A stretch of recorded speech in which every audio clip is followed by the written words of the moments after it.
Good morning po sa inyo lahat. Isa pang muli yugto na ating daily Bible blessings. Pamagat po ng ating aralin ngayong umaga ay habang kaya pa. Habang kaya pa. Mga minamahal, hanggang kailan ba dapat tayo maglilingkod sa ating Panginoon? Para po sa akin, habang kaya pa.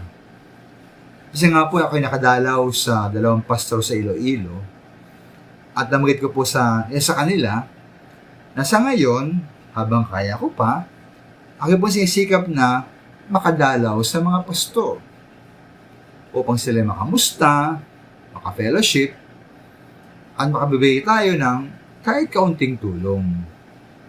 At pabiro po na sabi ko sa kanila na sana'y dumating naman ang panahon na ako naman ang dadalawin ng iba. Sapagkat na po karatuhan ng mga minamahal, di po ba? Dating ang panahon na hindi natin magagawa ang ating dating nagagawa. Hindi na tayo makapangaral. Hindi na tayo makapagturo. Hindi tayo makakalakad ng malayo. Hindi na tayo makabiyahe. Kaya nga po ang paalala ng Ecclesiastes 12:1 sa atin ay ating paalala ng ating Panginoon sa panahon ng ating kabataan.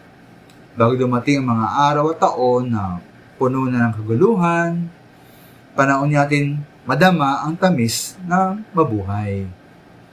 Ukol po sa hindi pagdama ng tamis ng mabuhay, ugnay po rito ang sinabi po ni Barzillai kay Haring David sa 2 Samuel 19:35, na siya po noon ay 80 taon na, sabi niya, wala nang kasiyahan sa mga kalayawan.